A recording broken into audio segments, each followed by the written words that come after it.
Bonjour à toutes et à tous, merci d'être au rendez-vous pour ce nouveau numéro de rencontre. Il y a 80 ans, les flammes de la guerre antifasciste embrassaient le monde entier. Et la Chine était alors le principal théâtre d'opération en Orient.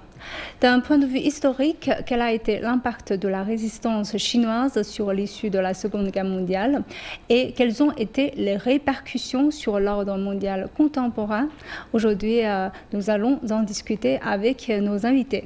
Et j'ai le plaisir de recevoir par visioconférence politologue français Bruno Guigues, professeur invité à l'Université normale de Chine du Sud. Bonjour, professeur Guigues. Bonjour. Bonjour. Et aussi professeur Wang Kun de l'Université des langues étrangères de Beijing. Bonjour, professeur Wang. Bonjour. Bienvenue à tous les deux dans notre émission. Pour commencer, j'aimerais bien commencer par professeur Wang. D'un point de vue historique, quel a été l'impact du théâtre d'opération chinois sur l'issue de la Seconde Guerre mondiale? Je pense qu'il faut commencer par dire que le théâtre d'opération chinois joue un rôle très important sur l'issue de la Seconde Guerre mondiale parce que le théâtre chinois a immobilisé une partie importante des ressources militaires japonaises, les forces japonaises sur le territoire chinois. Donc, ce qui a rendu que les armées japonaises ont connu une usure importante parce que la guerre était longue. Et pendant cette longue période, en fait, les conflits entre l'armée chinoise et l'armée japonaise n'ont jamais cessé. Donc, il y a une usure de l'armée, donc ce qui les a empêchés à aller vers le Pacifique. Donc, au moins une partie importante de leurs ressources militaires et logistiques sont immobilisés sur le territoire chinois.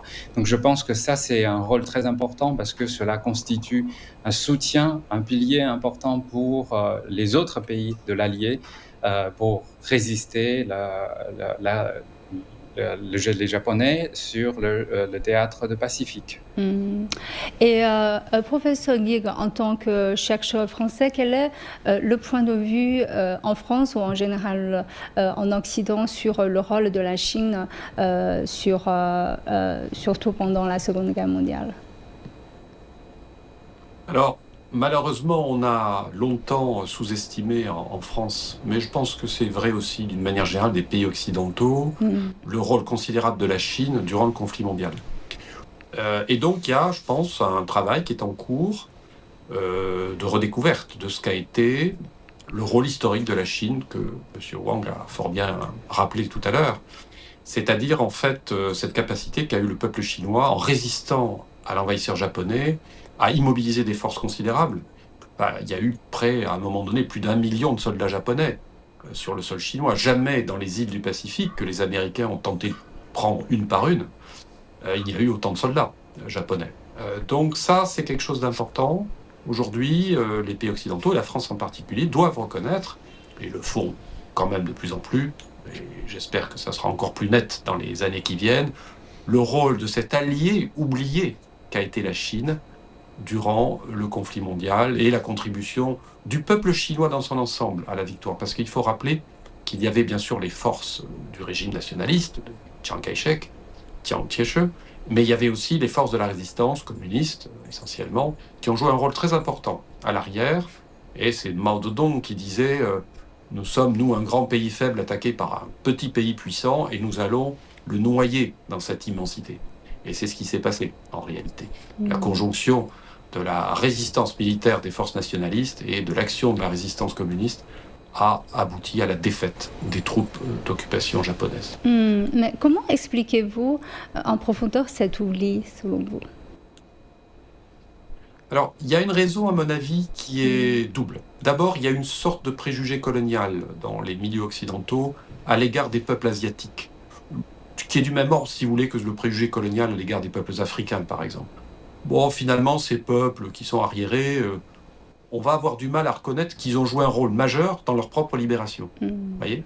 Ça, c'est une espèce de préjugé qui a longtemps contaminé, je pense, la recherche en Occident, et en France notamment, sur cet aspect de la Seconde Guerre mondiale. Puis il y a un deuxième aspect, c'est que la Chine, en 1949, c'est la Chine communiste. Et donc, elle fait partie en fait du bloc socialiste, et tout ce qui fait partie du bloc socialiste est en quelque sorte diabolisé dans les milieux intellectuels occidentaux, sauf ceux qui sont communistes, il y en avait quand même, mais enfin le courant majoritaire ne l'était pas, et on va donc minimiser le rôle de la Chine parce qu'elle est du mauvais côté, si vous voulez, dans le contexte de la guerre froide. De même qu'on a longtemps minimisé le rôle de l'Union soviétique dans la défaite de l'Allemagne hitlérienne, on va minimiser le rôle de la Chine dans la défaite du Japon militariste. C'est le même processus en fait de minimisation et d'occultation qui s'est produit. Quel est votre regard là-dessus, professeur Wang Kun, sur cette tendance de minimiser, voilà, en tant que chercheur chinois, quel est votre avis? Oui, je suis tout à fait d'accord avec professeur Guig. Je pense que c'est important de rappeler que la Chine a joué un rôle important. Par contre, ce rôle a été intentionnellement ignoré ou bien minimisé par soit les médias ou dans les manuels de l'histoire. C'est voulu en quelque sorte par une sorte d'idéologie qui cherche à diviser, distinguer les deux camps pendant la guerre froide et après. Donc je crois qu'il y a des courants historiques qui fait que une partie de notre histoire a été laissée tomber dans l'oubli, et y compris la partie de la contribution de la Chine pour la fin de la Seconde Guerre mondiale. Vous pensez que ce genre d'oubli a surtout la partie voilà, minimisée, ou des fois on constate aussi des déformations sur les faits historiques. Est-ce qu'il y a un danger là-dessus si les choses continuent à évoluer comme ça, professeur Wang? Donc je pense que d'abord il y a le côté du besoin de la montée ou la vague de nationalisme qui revient dans le monde, qui cherche à minimiser déjà du côté de responsabilité dans les crimes de guerre des pays agresseurs. Et de l'autre côté, il y a aussi cette tendance de réviser l'histoire, c'est-à-dire de changer de rôle, par exemple, parce qu'on voit que le Japon cherche à se présenter comme victime de la guerre, mais le pays est beaucoup plus qu'une victime de bombardement américain. Donc il a sa part de responsabilité d'avoir lancé la guerre dans l'histoire, qu'il ignore complètement ou qu'il se tait complètement là-dessus, au moins dans l'éducation des enfants au Japon, et maintenant dans leur communication d'image du Japon moderne dans le monde. Donc ce qui a un danger, je crois, pour aujourd'hui, c'est d'abord l'érosion de la mémoire collective de la jeune génération. C'est-à-dire que beaucoup de jeunes ont vu les films, les livres qui racontent l'histoire, mais qui ont été réalisés par les réalisateurs modernes qui sont influencés par ces tendances idéologiques. Ils cherchent à ne pas présenter le côté d'effort réalisé par l'autre camp idéologique dans l'histoire. Et donc, il y a donc ce danger d'oubli. Progressivement, petit à petit, les gens vont oublier. Et de l'autre côté, oui, pardon. Non, donc, non, de l'autre côté, les jeunes vont de moins en moins pouvoir se comprendre. C'est-à-dire que les jeunes Chinois, quand en Chine on continue à raconter l'histoire telle qu'elle est et de garder en mémoire ce qui s'est passé dans l'histoire, alors que au Japon ou bien dans les pays occidentaux, on n'en parle pas du tout. Donc cela crée une cape de connaissances et donc du coup il rend très difficile le dialogue entre les deux parties du monde. Et Monsieur Guig, sur ce point, pensez-vous qu'il y a plus de possibilités que les gens soient resensibilisés sur voilà, ce qui s'est passé dans l'histoire, ou est-ce que c'est plutôt comme professeur Wang a décrit, il y a une tendance de vrai oubli dans le futur avec la jeune génération? Oui, Dr Wang a raison, parce qu'il y a deux tendances contradictoires, si vous voulez. Il y a ce rouleau compresseur médiatique qui porte une idéologie dont M. Wang a parlé, qui est une idéologie quand même qui est occidentaliste, c'est-à-dire tout tourne autour de l'Occident, c'est l'Occident qui a vaincu les puissances de l'Axe, c'est l'Occident qui incarne la démocratie et le bonheur des peuples, etc. Bon, tout ça, ça crée une espèce de halo idéologique autour de l'étude des faits historiques et de leur interprétation, et ensuite de la diffusion de cette interprétation par tous les vecteurs scolaires, médiatiques et autres. Mais malgré ça, il y a, alors je pense que ça concerne une part minoritaire de l'opinion aujourd'hui dans un pays comme la France, quand même une prise de conscience que c'est pas aussi simple que ce roman à l'eau de rose, finalement, des démocraties occidentales qui ont libéré le monde du nazisme et du fascisme, etc., est quand même largement surfait et mensonger. Et donc, on va, aujourd'hui, je suis frappé de le voir d'ailleurs, de voir que, par exemple, le rôle de l'Union soviétique est mieux apprécié dans une partie de l'opinion. Et je pense que pour la Chine, ça sera la même chose. Alors, il y a un temps de décalage. Il y a un temps de décalage parce que la Chine est beaucoup moins connue, si vous voulez, de l'opinion française en général. Les gens ne connaissent pas la Chine. Alors, heureusement, le gouvernement chinois a pris une excellente mesure, c'est d'ouvrir la Chine sans visa à tous les Français pendant un mois. Et il y a une ruée aujourd'hui de jeunes Français qui vont là-bas et qui réalisent qu'elle n'est pas du tout ce que les médias français, notamment, en disent. Et sur le plan de la découverte de l'histoire, je pense que ça va être la même chose. Alors, il est vrai aussi que l'événement du 3 septembre va jouer un rôle, parce qu'on va beaucoup en parler. On ne peut pas passer à côté d'un événement comme celui-là. Et quand le gouvernement japonais, par exemple, apparemment, veut dissuader un certain nombre de pays d'aller participer à cette manifestation, en fait, il rend un très mauvais service au Japon lui-même et au peuple japonais, qui va être en quelque sorte conforté pour une partie d'entre eux, en tout cas dans son aveuglement. Donc, il y a deux tendances contradictoires, mais la tendance positive, à mon avis, a le vent en poupe. Elle est en position de force. Parce que la réalité historique finira par s'imposer à tous. Alors, professeur Wang, on a dit tout à l'heure qu'en Chine, on continue à raconter l'histoire. Donc, de génération en génération, comment cette histoire de guerre antifasciste a formé un peu l'esprit national et a donné des influences sur la Chine contemporaine, selon vous? Je pense qu'il y a deux parties, donc la question est double. Et d'abord, la Chine continue à raconter la mémoire de la guerre, de la résistance et des sacrifices héroïques du peuple chinois sur le théâtre d'opération chinois. Mais je pense que ça, c'est très fortement lié avec la page d'humiliation qu'on qualifie aujourd'hui beaucoup, 100 ans de page d'humiliation de l'histoire chinoise. Qui est en fait terminée par la victoire de cette guerre. Donc on raconte beaucoup le passé, l'amertume dans l'histoire, pour rappeler que les Chinois se sont battus pour leur survie.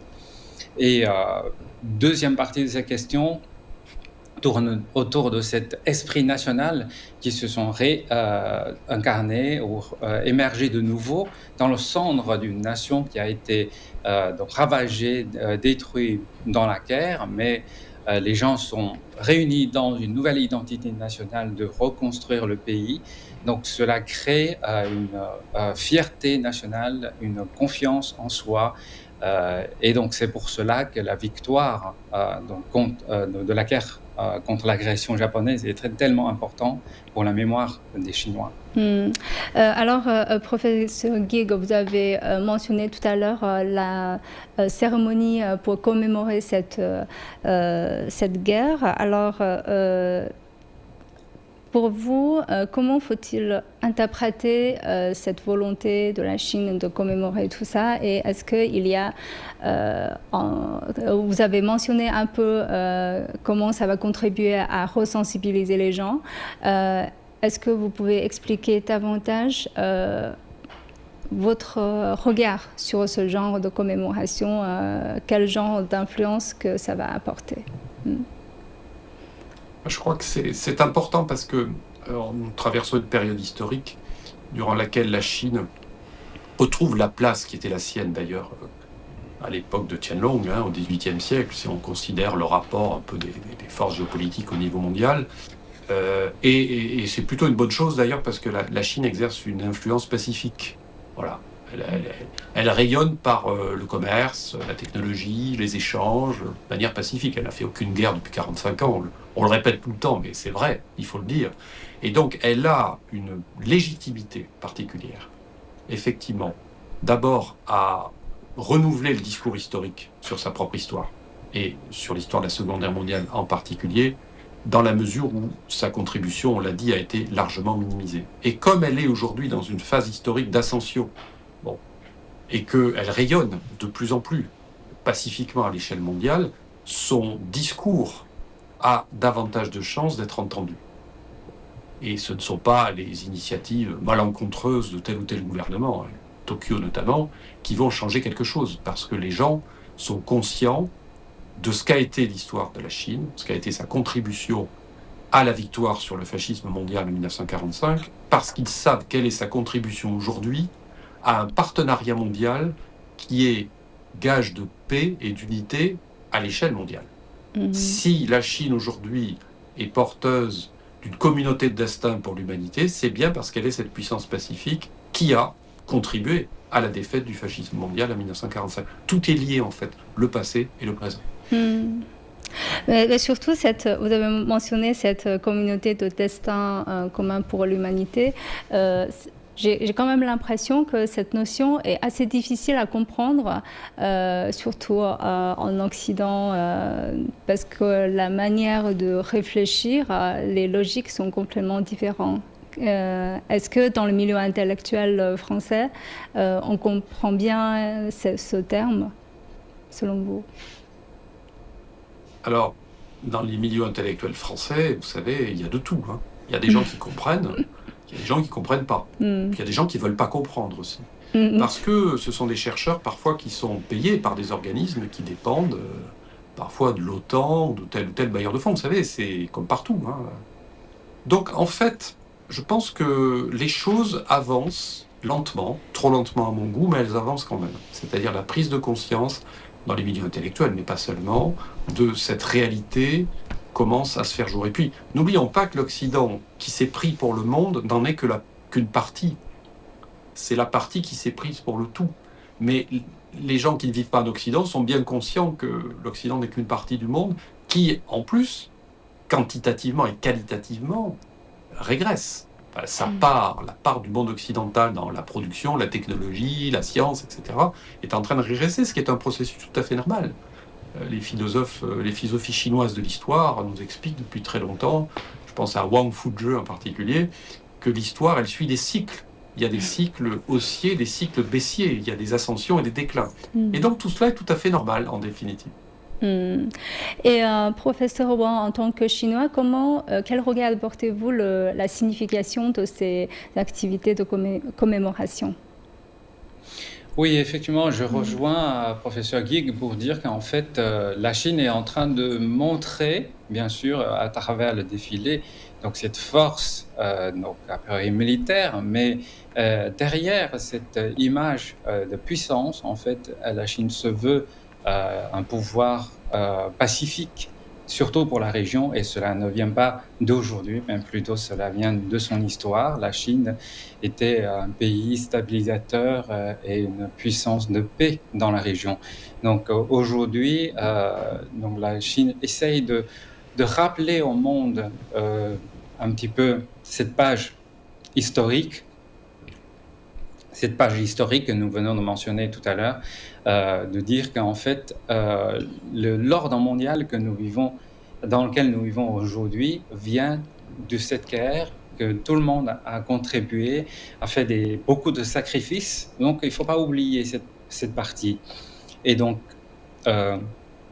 aujourd'hui, donc, il y a des forces qui essayent de bouleverser cet ordre. C'est en fait qui est en train de détruire le socle commun de vie de tous les pays du monde. Donc je pense que c'est ça le message, c'est-à-dire pour préserver la paix, pour préserver le monde, la vie d'aujourd'hui que nous avons, il faut rappeler l'histoire et de maintenir cet ordre qui est basé sur les Nations Unies et la paix et la justice.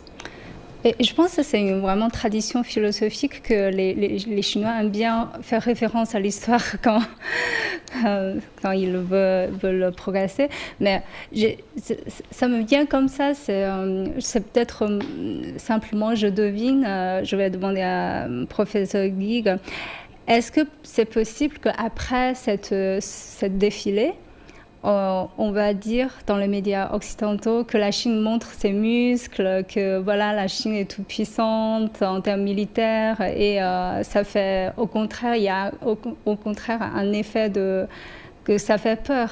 Et est-ce que c'est possible, selon vous?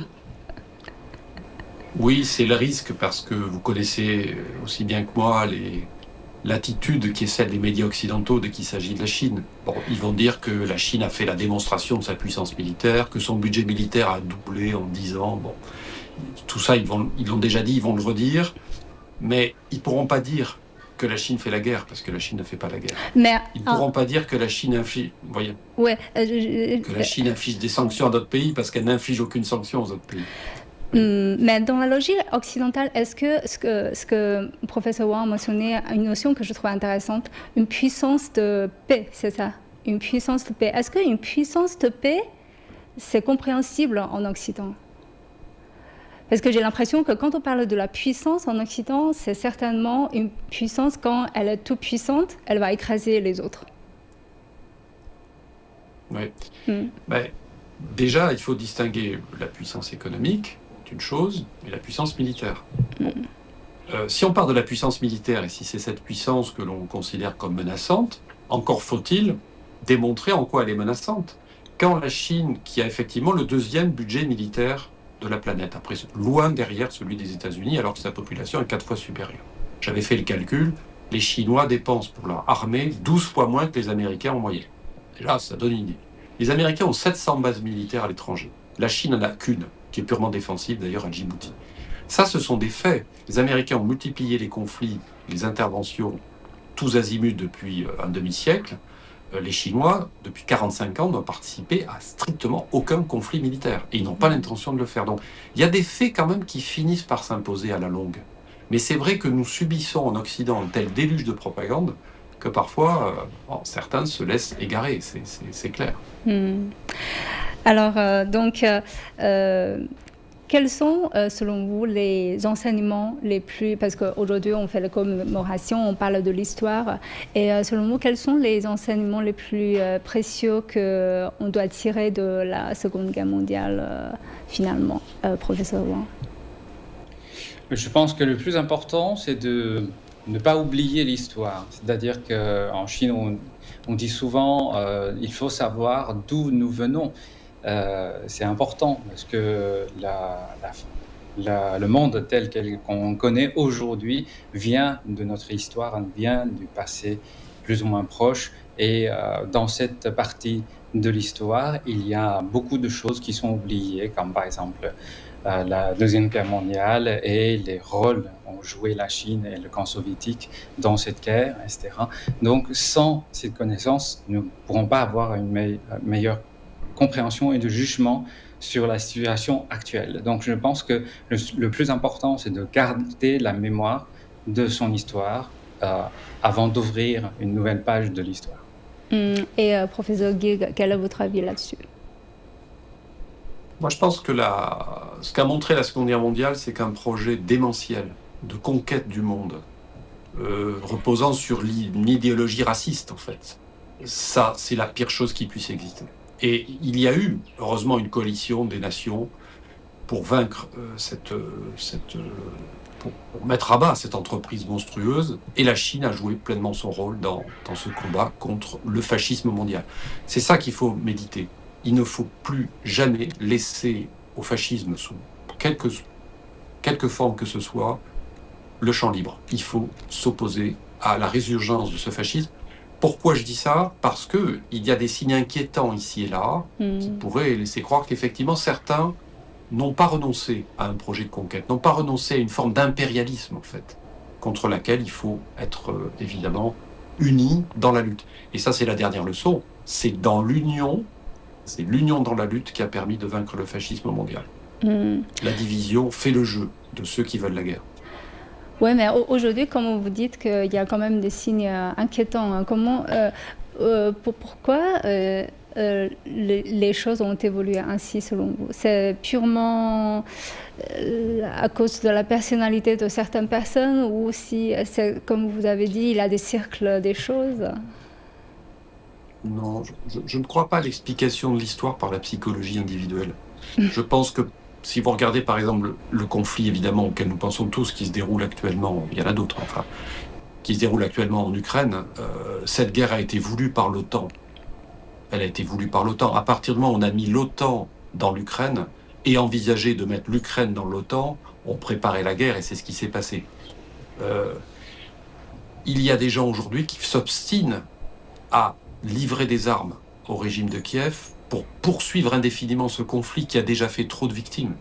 La Chine, à l'inverse, a une attitude responsable. Elle dit, écoutez, nous ne participerons pas à ce conflit, nous sommes prêts à coopérer avec des parties prenantes au conflit pour trouver une solution. Mais il y a des gens, des pays, vous les connaissez, qui continuent à livrer des armes, qui croient qu'ils vont régler le problème en inondant le régime de Kiev d'argent et d'armes. C'est irresponsable. Et ça nourrit effectivement les ferments d'une guerre interminable en réalité. Professeur Wang, juste pour un peu rebondir sur ce que dit professeur Gig, il y a ce terme d'attitude responsable. Mais quelle attitude, selon vous, aujourd'hui, que les pays, ou en l'occurrence la Chine, ayant son histoire, ses passés, selon vous, doit adopter face à la situation actuelle dans le monde? Et je pense que le professeur Gig a bien dit qu'il y a des signes inquiétants quand même. Oui, je pense que ce qui est important, c'est de dialoguer d'égal à égal. C'est-à-dire qu'aujourd'hui, les Nations Unies ont été conçues comme ça, mais en réalité, il y a très peu d'opportunités que les pays, notamment les pays en conflit, puissent s'asseoir autour d'une table et de négocier et de discuter d'égal à égal. Donc il y a toujours, comme le professeur Gig a rappelé, l'ambition d'un empire, d'une agression, invasion. Et donc cela conduirait forcément à un conflit interminable, à un chaos. Et plus on pousse le bouchon, moins il est possible de se retrouver devant une table de négociation et de parler de la paix. Donc je pense qu'il vaudrait mieux donc faire connaître à travers ces activités des événements de commémoration, de rappeler au monde que le monde, la planète, et donc tous les pays sur cette planète sont égaux. Donc ils doivent communiquer, dialoguer d'égal à égal, et aucun pays ne doit avoir l'ambition d'être supérieur que l'autre et de l'emporter dans quelque forme que ce soit d'entreprise militaire ou autre pour dominer les autres pays. Donc c'est ça qui est très important. Je pense que c'est sur cette base-là que nous pouvons retrouver l'ordre mondial et la paix. Alors je vous remercie professeur Wang et professeur Gig. Merci à tous les deux d'avoir partagé votre point de vue avec nos téléspectateurs et nous donne des signes de paix, je trouve très très important aujourd'hui. Merci. Merci. Merci beaucoup. Merci à vous. Merci. Et je vous remercie d'avoir suivi notre émission. À la prochaine.